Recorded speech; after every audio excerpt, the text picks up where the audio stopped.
Hello friends. So today we are going to discuss another number system concept called unit digit. So we are lots of time we are asked questions wherein we have to find the unit digit of a complex expression, and when that expression is solved, what would be the unit digit of the value that is obtained after solving that equation. So the examples can be like find the unit digit of this particular expression, or find the unit digit of this expression, or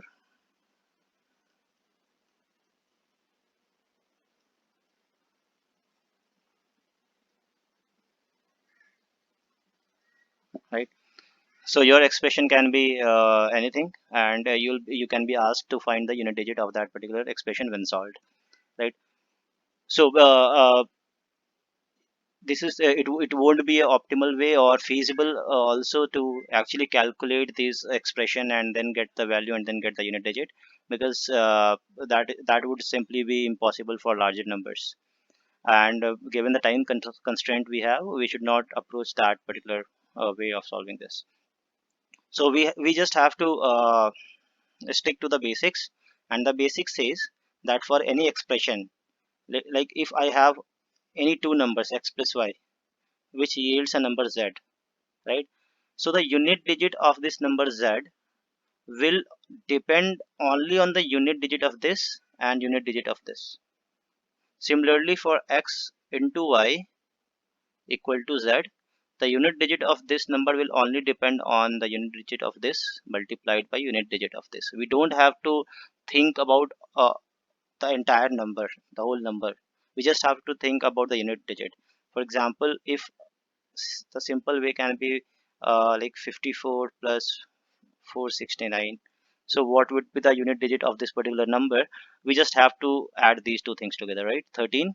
So 3 would be the unit digit. Similarly, 957 multiplied by 648. What would be the unit digit for this number? We just have to multiply these things together. So my whatever the number is, like my unit digit is always going to be 8 into 7, 56, right? So 6 will be the unit digit of this number. So this is the single most concept that will help us to find the unit digit of any expression. So when we say that 32 raised to the power 47, we can break it down to like 32 into 32 into 32, and then so on.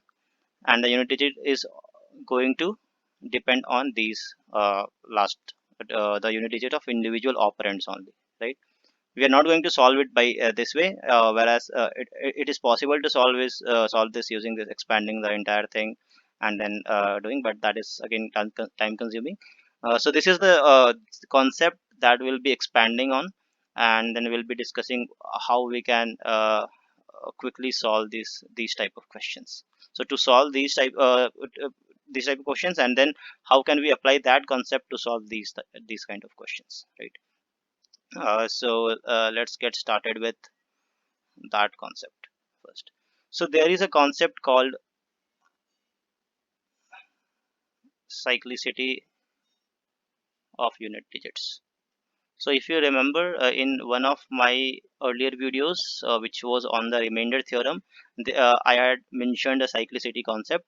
That was different cyclicity concept that pertain to the remainder theorem, and this cyclicity concept is for the unit digits. So what this concept tells us that uh, there will always be a cycle uh, whenever whenever a digit is raised to a power with some number, there will always be a cycle after which the unit digit gets repeated, right? So and in order to calculate unit digit of any number, which as we already discussed, that in order to calculate the unit digit of any complex expression or any number or raised to any power, we just have to consider the unit digit of that operand, right? And we can have all of these as our unit digits, right?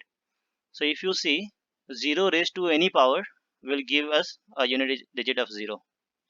1 raised to any power will give us a unit digit of 1. But for 2, 2 raised to power 1 will be 2, 2 raised to power 2 will be 4, cube will be 8, raised to power 4 will be 16, and then raised to the power 5 is 32, then 64, then 128, then 256, then 512, and so on. So you can find this cycle here. So the unit digit is getting repeated after every uh, after 4 distinct unit digits, it gets repeated, right? Similarly, for 3, it is 3, then 9, then 27, then 81, and then again 81 into 3, so 243. Then when 243 is multiplied by 3 again, we are bound to get 9, because 243's last unit digit is 3, and then we are multiplying it by 3, so it is 9. Then again it will be 7, because 9 into 3 is 7, and then 1, and then similarly it will repeat. So we again have a cyclicity of 4, right? For 4, we have 4, 6, then again 4, then 6, 4, and 6, and so on. So we have a cyclicity of 2. For 5, any power of 5 will give us a unit digit of 5, right? Also for 6, any power of 6 will give us a unit digit of 6. For 7, it's 7, then 49, then it will be 9 into 9 to 7, 63, and then 7 to 3, 1, 21, right? Then again 1 into 7 is 7, and then again it will keep on repeating. So we have this cyclicity for 7. For 8, we have 8, 64, then 32, then 16, then again 8, and then it will get repeated. So we have again a cyclicity of 4. And for 9, it is 9, 81, 9, then again it's 81, so 1, and so on.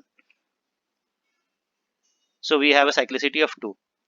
So we only need to know about this, because anytime we are going to calculate the unit digit of any number, we are only going to deal with these digits as the unit digit of any number, right? This is how you don't need to even memorize it. You can just drill down to a question and then just get the cyclicity, or it's very easy to memorize. Like most of the numbers have the same number for every power. Some of the numbers have a cyclicity of 2, so they are very easy to remember. The cyclicity of 2 is in itself is very easy to remember, because it's 2, 4, 8, 6, and then you just need to remember 3, 7, and 8, right? Because 9 and 4 has a cyclicity of 2. So if you remember, that's well and good. Otherwise you can just do it on the spot. So let's see some of the questions. So let's see, I have a question that get the unit digit of this number. So what would be the unit digit of this number? So as we already discussed, that this can easily be found if I just do this, right? And then at this moment, if either I remember the cyclicity of 7, or I can simply find out the cyclicity of 7, which is 7, 9, 3, 1, and so on, right? So my cyclicity is 4. So I can say that I can do a %4 here, and whatever is the remainder will give my unit digit, right? So my remainder is 7 raised to the power 3. So my unit digit will be 3, right? Similarly, there can be a tricky question. There can be a tricky question wherein we are given a question where we have 30 raised to the power 12, 4, and we are asked that what would be the last non-zero digit for this number. So this is not directly asking the unit digit, but it is asking last non-digit number, because we know that since it is a 0, we are going to have these many zeros at the end, and then we will have the number, the unit digit, right? So we can solve this using 3 into 10, and then 10 raised to the power x, or whatever this 1214. So the last non zero digit will be the unit digit of this expression, right? Because after that everything will be zero. So this is 10 raised to the power 1214. So after this everything will be zero, so we just have to find the last no, last unit digit of this particular number. So again, since we know that the cyclicity of 3 is 4, this is this can be obtained by using this, right, which is nothing but 3 square. So our unit digit is 9, right?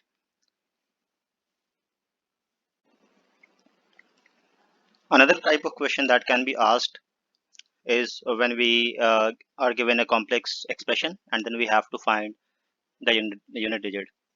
So example can be like, if I have a problem,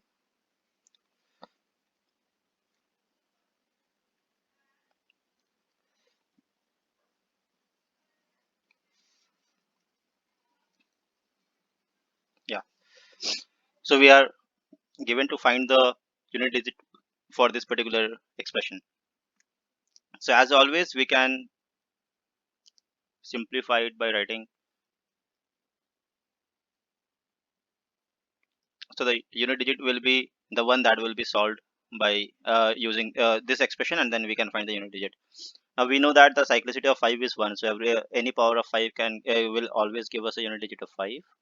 So this is 5, right? We also know that cyclicity of 7 is 4. So we need to see uh, what will be the unit digit for this particular thing, which is 7 cube, because 47 mod 4 is 3. So the cyclicity of 7 is 7, 9, 3, and 1, right? So it will be 3. Similarly, the cyclicity of 2 is also 4. So this will give us so this, since this is divisible by 4, so we'll need to, so this is the cyclicity for 2. So the unit digit will be 6, right? Because it is completely divisible by 4. So the unit digit, while solving the equation, this particular expression, it comes down to 90. So our unit digit is 0, right? So this is how we can solve complex equations, complex expressions, to find the unit digit. We just need to focus on the unit digit of individual operands, and then do the mathematical operations on them to find the unit digit. Also, we can remember the cyclicity of individual digits, or we can get the cyclicity on the fly when we encounter the digit, right? So I hope this was clear to all of you. You were able to grasp the concept. Do let me know if you have any doubt in the comment section below. And you can also find another videos based on quantitative aptitude in one of the playlist. I will put down the link for that playlist in the description. Uh, Please subscribe the channel, like the video, to get most of the videos or most of the new contents that I daily put on this particular channel. Thank you very much.